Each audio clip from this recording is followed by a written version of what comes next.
हम खड़े हैं रजिस्ट्रार ऑफिस के बाहर और यहाँ पर रॉयल हेरिटेज के लोग पहुँचे हुए हैं अपनी समस्याओं को लेके। काफ़ी समस्याएं हैं इनकी सोसाइटी में। आइए जानते हैं क्या है पूरा मामला। बिल्डर और आरडब्ल्यू दोनों पहुँची हुई हैं यहाँ पर।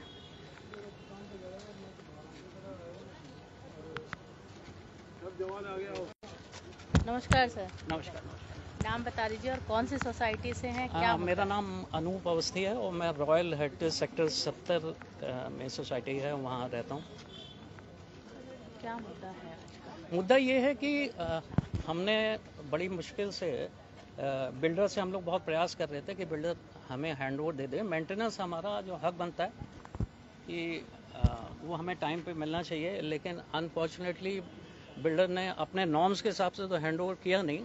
लेकिन फिर हम रेरा के पास गए, रेरा ने से केस हम जीते और रेरा ने जो वर्डिक्ट दिया था उस वर्डिक्ट में ये था कि इनको 45 दिन के अंदर हमें मेंटेनेंस हैंडओवर कर देना चाहिए, जो कि नहीं किया।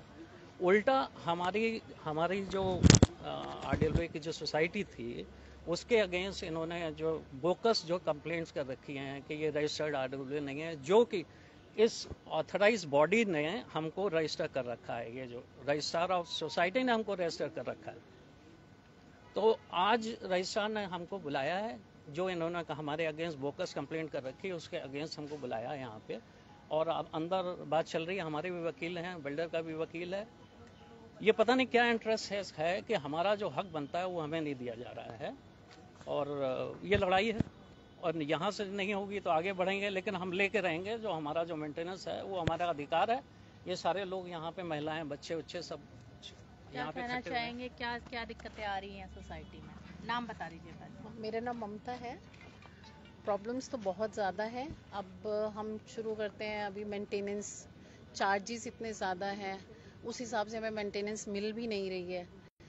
लिफ्ट की इतनी प्रॉब्लम है, आधा घंटा बीच में फंस गए, लाइट चली गई, कोई निकालने वाला नहीं है। मतलब बहुत ज़्यादा प्रॉब्लम। ये प्रॉब्लम तो लिफ्टमैन कभी नहीं होता? नहीं, लिफ्टमैन भी नहीं है, बैकअप भी नहीं है। फंस गए तो मतलब सांस ऊपर के ऊपर और नीचे के नीचे, कुछ नहीं पता नेक्स्ट क्या होना है।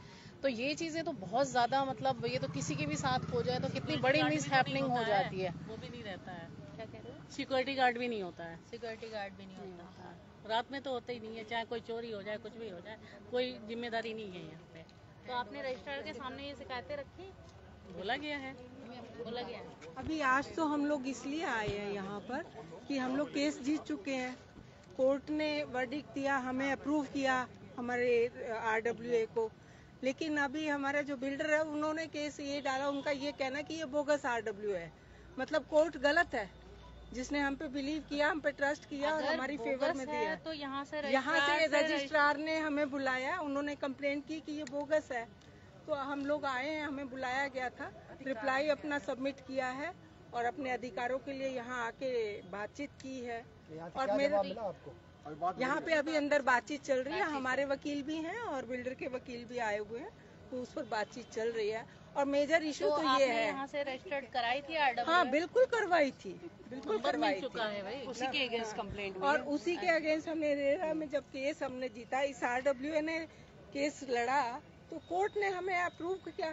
तो फिर ये कौन है, बिल्डर कौन है ये कहने वाले? जब बात चल रही है तो थोड़ा सा आपको नहीं लगता मीडिया को आपको थोड़ी देर बाद बुलाना चाहिए था?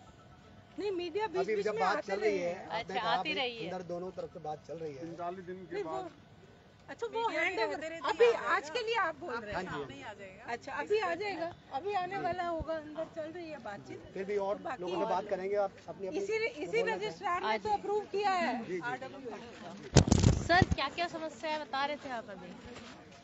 समस्या मेजर था जी हमारा हैंडओवर है। मेरा नाम अनिल काद्यान है। हाँ। मैं रॉयल हेरिटेज का ही निवासी हूँ, टावर 10-003 का। समस्याएं काफी सारी है, अगर बताने लग जाए तो टाइम निकल जाएगा। लेकिन ये सोसाइटी सेक्टर 70 के अंदर है, आगमन से जस्ट आगे रॉयल हेरिटेज है। लेकिन आपको रोड पर से जाओगे तो आपको दिखेगा नहीं, आप मुजेड़ी गांव में चले जाओगे ना, तो हमारा कोई बैनर वगैरह लगा हुआ है ऐसा लाइटिंग का। अगर आप रोड पे जाओगे तो रोड तो बिल्कुल ही ऐसे टूटा हुआ है कि भाई गाड़ी साइकिल तो छोड़ो, पैदल चलने वाला बंदा भी देख देख के चल रहा है, तो देख के चलना पड़ रहा है उसको भी। लेकिन मेन द रीजन हमारा यही है कि जब हमारी इतनी हाई मेंटेनेंस पे कर रहे हैं तो हमें मिल क्यों नहीं रहा? हमें हर काम के लिए मेंटेनेंस ऑफिस में क्यों जाना पड़ रहा है कि भाई मेरा ये काम है? एक एक बंदा पर्सनल थोड़ी ना बोले मेरे घर से आज कूड़ा नहीं उठा है तो हमें मिलता है। आज वो छुट्टी पे थी तो दूसरा बंदा अलॉट क्यों नहीं हो रहा उसकी जगह पे? जब मैंने डस्टबिन अपना बाहर रख दिया लॉबी में कि भाई उसका टाइम है कि 10 बजे करीब आते हैं वो उसको खाली करे, तो वो क्यों नहीं कर रहे? हम फोन कर रहे हैं। सबसे मेजर जो मेरे उससे लग रहा वो सबसे मेजर सिक्योरिटी है। सिक्योरिटी हमारे वहाँ की बिल्कुल भी ठीक नहीं है। अगर भाई मेरे में है थोड़ी सा जान की भाई मैं अपने परिवार की रक्षा कर सकता हूँ तो वो अपने ऊपर है भाई, आप अपने फ्लैट में कैसे रह रहे हो। बहुत बार ऐसा होता है कि बाहर की गाड़ियां घूम रही होती है, नंबर प्लेट नहीं होती, काले शीशे होते हैं, लड़कियां वॉक कर रही होती हैं, उनको पीछे से कमेंट करा जाता है, उल्टा सीधा बोला जाता है, जो कि सबसे मेजर है। मैंने अपनी आंखों से देखा है, बोला भी है, बच्चे भाग भी गए हैं गाड़ी लेके। अब कई बार तो नादान बच्चे होते हैं बिल्कुल, उनके माँ बाप उनको गाड़ी दे कैसे देते हैं। अब लोकल बंदे जो फ्लैट खरीद भाई चलो रेंट पे ले लिया, एक फ्लैट अगर मैंने रेंट पे लिया, चलो हमने 2 बंदों ने मिलकर रेंट पे ले लिया, वो उसमें दिन में 15-15 लड़के आ रहे हैं बाहर से सिर्फ उसका नाम लेके। अब मेरा गांव पास में है मान लो, तो ये थोड़ी ना मेरे गांव में अगर मेरे को 50 बंदे जानते हुए 50 बंदे मेरे फ्लैट का नाम लेके एंट्री करवा रहे फ्लैट के और घूम रहे हैं सोसाइटी में। कोई जिम यूज कर रहा है, कोई स्विमिंग पूल यूज कर रहा है, कोई बास्केटबॉल ग्राउंड में आके बच्चों से लड़ रहा है। जो सोसाइटी के बच्चे तो खेल नहीं पा रहे, बाहर के बच्चे आके खेल रहे हैं, तो दिक्कतें बहुत है। अभी जो फिलहाल आज हम इकट्ठा हुए हैं उसका रीजन यही है कि भाई हमने एक RW हमारे पास में यहाँ पे 2 थी जो कि मर्ज करके एक बनाई गई थी। उसके बाद में वो भी बनाई थी या किसने, लोगों ने? जी देखो, मैं यहाँ पे बाद में आया था, मेरे से पहले से 2 RW यहाँ पे बनी हुई थी। मैंने दोनों से संपर्क किया था, मैंने दोनों को बोला था कि भाई कुछ करो। मैं पहले यहाँ रेंट पे आया था, मैंने बाद में यहाँ पे परचेज किया था अपना फ्लैट। तो मैंने बहुत बार उनको ये बोला कि आप कुछ करो, लेकिन दोनों न्यूट्रल थी उस टाइम पे। हम जाते थे तो वो वाली RW काम करेगी, वो वाली करेगी। तो कोर्ट केस डाला, कोर्ट केस में भी बिल्डर ने यही बोला कि यहाँ पे 2 RW है, मैं किसको हैंड ओवर दूं। तो कैसे ना कैसे करके सबने सपोर्ट किया भाई, अपनी जिसका जो सपोर्टर था उसके पास गए, उनसे रिक्वेस्ट करी, साइन लिए, इनको कैसे ना कैसे हमने एक मर्ज कर दिया, दोनों को मर्ज कर दिया। ठीक है, उसके बाद में अभी हमारा लेटेस्ट कोर्ट केस का फैसला आया था। कोर्ट केस का फैसला आया, उसके बाद में रीरा ने बिल्डर को बोला हैंड ओवर देने के लिए, जो कि लास्ट मेरे ख्याल में 22 या 24 तारीख थी पिछले महीने की।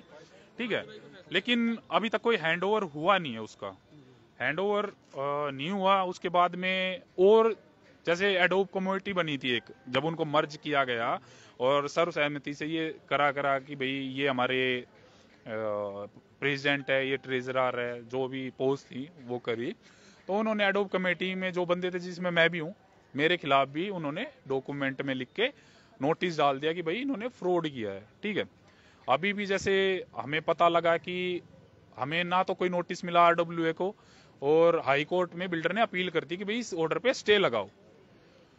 29 बंदों का उसमें नाम है प्रॉपर, सोसाइटी के बंदे भी है कुछ जो सहमति नहीं रखते इस RWA से, उनके अपने ओपिनियन हो गया, हमें नहीं पता भाई उनको कुछ मिला है बिल्डर की तरफ से या भाई उनके अपने ओपिनियन है क्या है वो जाने। लेकिन उन 29 बंदों ने हमारी जो 1400 फैमिलीज वहां रह रही है उनके भाग्य का कैसे फैसला कर लिया। तो लगभग कितना समय हो चुका है बाकी? ये अभी हुआ है सर, ये तो मेरे ख्याल में लास्ट वीक भी नहीं, लास्ट वीक आया होगा फैसला, जो हाई कोर्ट में इन्होंने पिटीशन डाली है और हाई कोर्ट ने उसको डिनाई कर दिया सबमिट करने से। तो तब हमें ये पता लगा है, हमें तो एक हायरिंग निकाल दी हमें बिना बताए।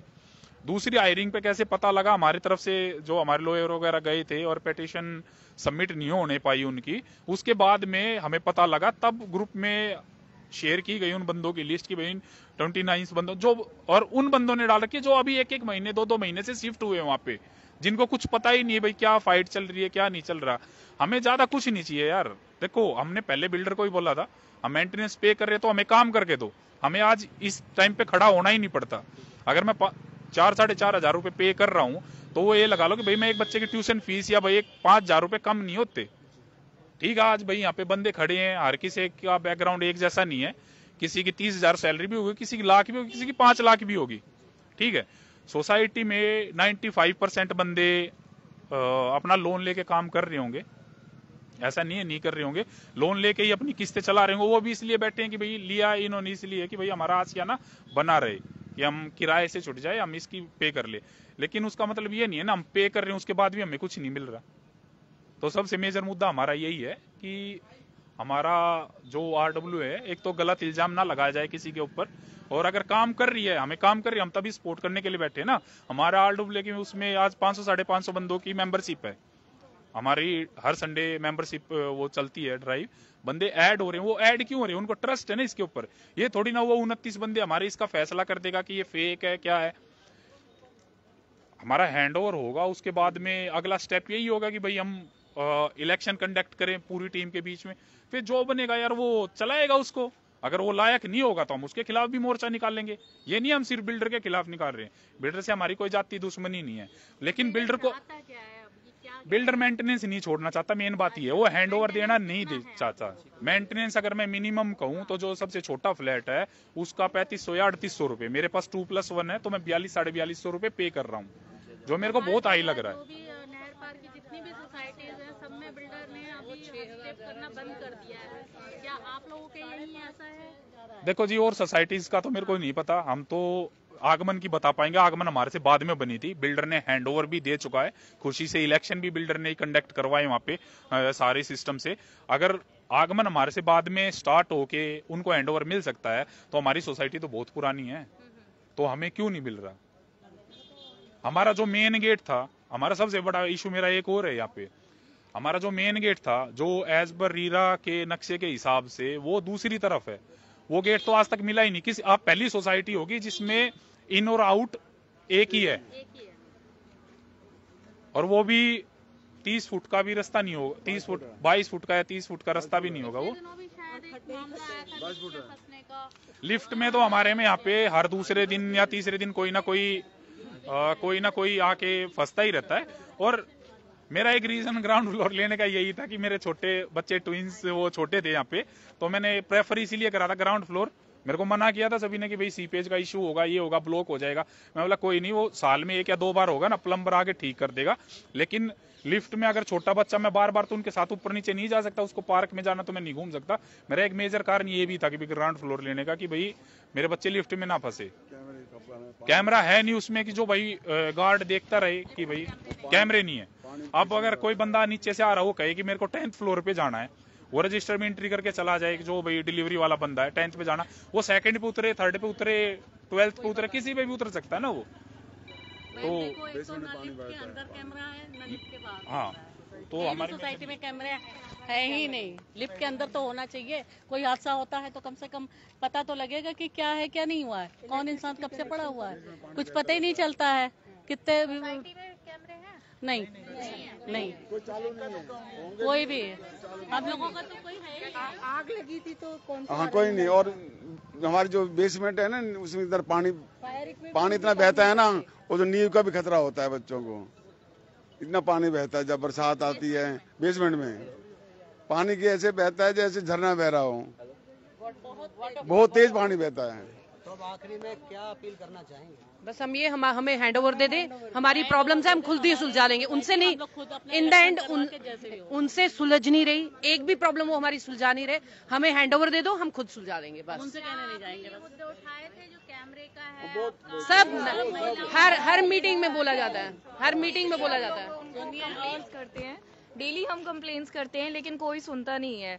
जो वहाँ का हेड है वो भी मिला हुआ है, वो मतलब टालता रहता है, मैसेज देखकर सीन करके वो टालता रहता है, वो कभी भी नहीं सुनता। मुकेश जी, मुकेश कॉल का रिप्लाई नहीं करता, फोन ऑफ रहता है ऑलवेज। ना प्लम्बर का है ना कुछ है, हमारे इश्यूज हम खुद ही सॉल्व करते हैं। बट जो अगर बिल्डिंग है बड़ी, तो जो मेन प्रॉब्लम है प्लम्बर्स की, वो तो वही हुआ है। परिवार रहते होंगे वहाँ पे अंदाजा 1200 या 1200 आ चुकी है, 1600 फ्लैट है, 1200 आ चुकी हैं।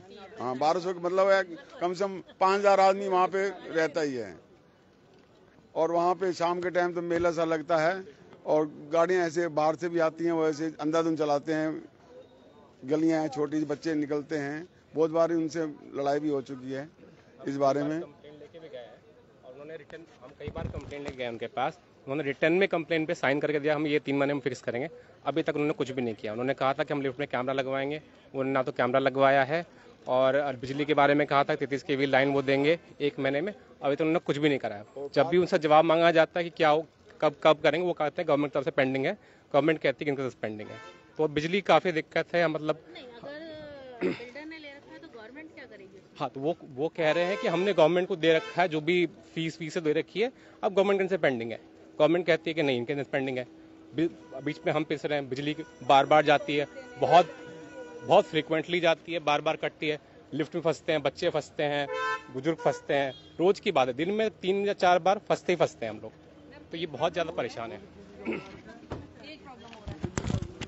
मुझे नहीं पता, बहुत सारी प्रॉब्लम्स तो बता दी हैं, बट एक म्यूटेशन का भी प्रॉब्लम है। यहाँ पे जब आप फ्लैट लेते हैं ना कोई रीसेल में, तो आपको 59,000 जो है वो मेंटेनेंस एजेंसी को देने पड़ते हैं यहाँ पे, सिर्फ नाम चेंज करने के 59,000। और अगर आप नहीं करवाते हो, ठीक है, वो तो ठीक है, चलो आपको मेंटेनेंस तो आप फिर भी दे रहे हैं, ठीक है, ये मगर आपकी बिजली काट देते हैं, कोई मेंटेनेंस सर्विस नहीं देते, और इवन उसके बाद भी बहुत तरीकों से एक्सप्लॉइट करते हैं, बहुत हरास किया जाता है। उसका लिखा पढ़ी नहीं है 59,000 की। अच्छा, हाँ, ये भी बात है, वो 59,000 का कोई वो नहीं है, मतलब वो आपको कोई रिसीप्ट नहीं मिलता। लेते थे, काफी लोगों से इकट्ठा ले चुके हैं। शिकायत की आप लोगों ने? मैम क्या शिकायत करेंगे, बिल्डर से कितनी बार बात करें। बेसिक आप बताओ, बेसिक प्रॉब्लम नहीं कवर हो रही, आप बोल रहे हो उसकी सुनवाई, वहाँ पे कोई सुनने वाला ही नहीं है। हम भगवान भरोसे बस बैठे हैं। ये भी है कि आज है कल नहीं, कोई पता नहीं इस सोसाइटी में। और आप कभी वहाँ पे आओ, आपको एंट्रेंस से ही पता चल जाएगा हम कैसी सोसाइटी में रह रहे हैं। आपको पता ही नहीं चलेगा। पूरी सड़क में लाइट नहीं है, अंधेरा होता है। देखिए, लाइट नहीं है, जो सोसाइटी में कैमरेज की सुविधा नहीं है, कुछ भी नहीं है, मतलब कहा जाए तो लोगों के प्रॉब्लम्स हैं। और हम आपको बता दें कि दोनों पार्टी अंदर बैठी हैं। अगर किसी को हमें कांटेक्ट करना है, दूसरी पार्टी अगर कांटेक्ट करना चाहती है तो हमारे फेसबुक पे नंबर हैं, आप कांटेक्ट कर सकते हैं। देखते रहिए, अभी तक के लिए इतना ही।